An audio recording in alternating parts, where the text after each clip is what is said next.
Many a time I have people who come and say to me, "Hey Jayshree, I'd like to go public." What does this really mean?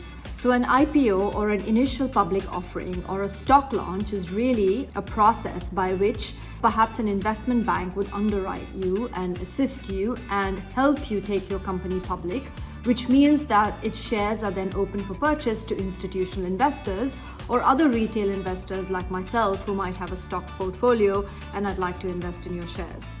Now, obviously in Dubai, we have the Dubai financial market, so the DFM, that does list companies that have a capitalization of over 250 million. There are several companies already listed on the DFM. A lot of the insurance companies, a lot of the bank, obviously property companies like Emaar, Emirates NBD, the big banks and the big insurance companies are listed on there. There's also bonds and sukuks and real estate investment trusts and other things that can be listed. There's also another arm in the DIFC of the stock market, which is called Nasdaq Dubai. Now, Nasdaq Dubai is obviously regulated by the DFSA, or the Dubai Financial Services Authority. And interestingly enough, I was up at Nasdaq a couple of weeks ago and was talking to them about a potential listing. Now, Nasdaq has usually preferred to have sukuks and bonds listed on them, but they are looking at effectively what is the SME sector.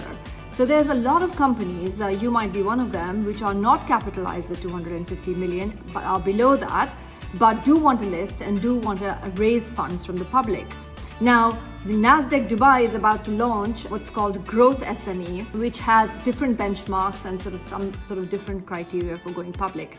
So that might be quite an interesting development as well.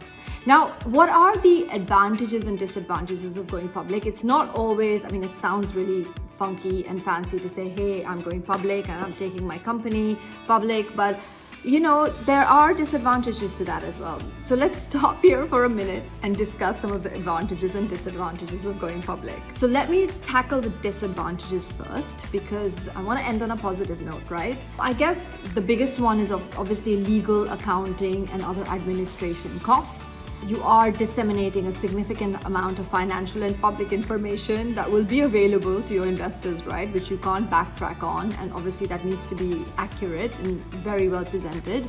You might not raise the funds you wanted to raise. You might also end up with funding you wanted, but you might end up in a situation where you have significant shareholders and other issues that comes along with the issue of having quite a lot of shareholders. So I think loss of control, being able to manage a company that goes public and retain that element of fun, retain that element of entrepreneurship is kind of the things I find most people who go public have difficulties with.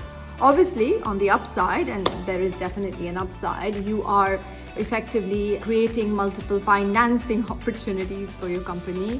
You are effectively dreaming the dream. So you are, in a sense, creating something that has the possibility to survive and last out.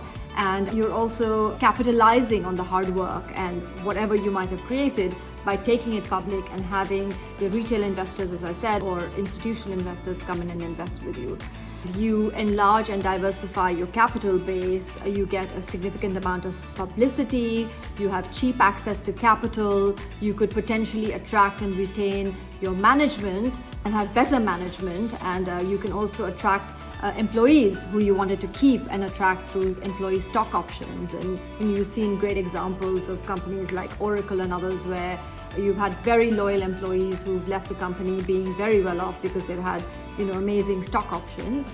You're also potentially facilitating more acquisitions and facilitating growth for the future and opening yourself up to many new forms of capital.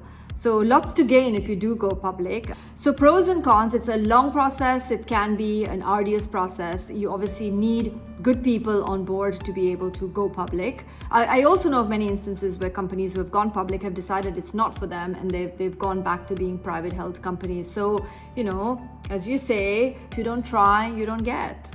There you go, for what it's worth, IPO, and look forward to seeing you go on the stock exchange.